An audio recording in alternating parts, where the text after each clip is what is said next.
ear health issues with lyric do occur on a rare occasion, and these issues are handled by the audiologist or the ENT or the general doctor, and generally just require that the lyric be removed, the ear return to normal health, and the lyric replaced. And this often happens in just a few days or a week or two.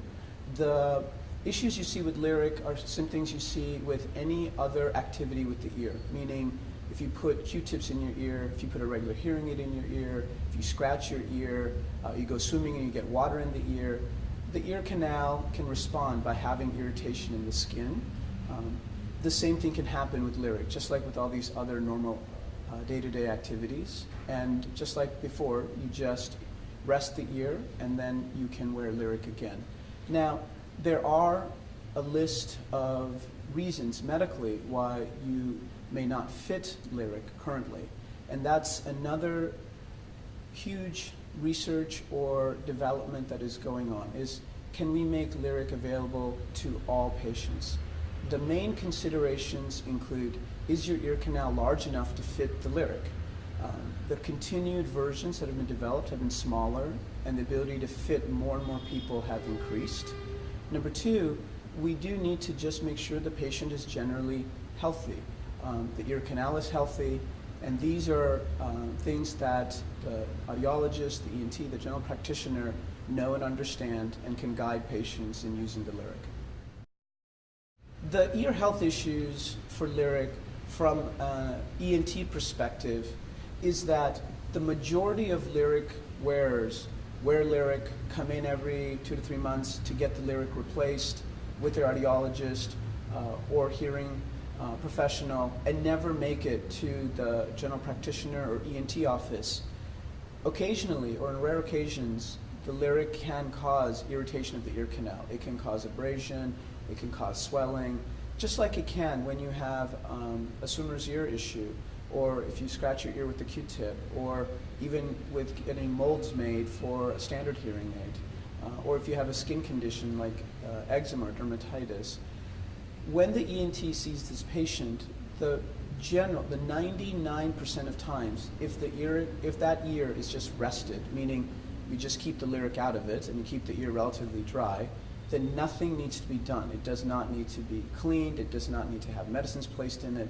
The ear returns to normal in 3 to 14 days, and the lyric can be refit. Now, as physicians, we like to do things, and especially ear doctors, we have our suctions and we have our curettes, so we like to clean, we like to put powder, we sometimes like to give drops. Those are all fine. It's not that those shouldn't be done, but they really are not necessary. In the research lab, that is not done, and the ear canals are just fine with just rest. The other aspect of that is, of course, if a patient's ear canal is too small to wear lyric, they have dermatitis or other ear skin issues, or there are medical issues. They've had radiation to the ear canal skin, or they've had trauma, or they had other surgical issues like removal of a cholesteatoma or repair of their eardrums, then we need the ENT to assess, can that ear hold the lyric? Is that a reasonable idea? From a general practitioner's perspective, medical issues. The person is going through chemotherapy and is not well. The patient has significant issues with wound healing, or the patient has a very severely compromised immune system. These are all things that the audiologist may send the lyric patient candidate to the general practitioner just to say, is this person healthy enough to have something in the ear canal 24/7?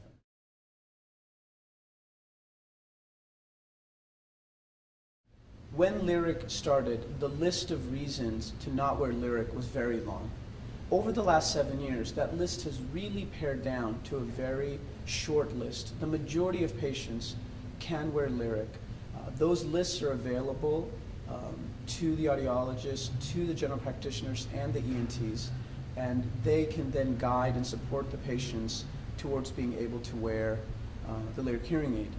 In terms of long-term safety, patients have been wearing lyric commercially for over 7 years. Research subjects have been wearing it almost for 10 years. We've not seen any long-term harm from wearing lyric. There's been no issues with any surgical procedures that have needed or any chronic medical treatments that are needed.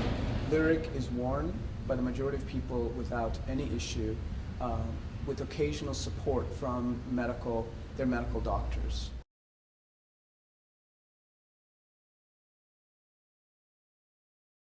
Lyric works best when the patient, the audiologist, and the physicians of that patient work together.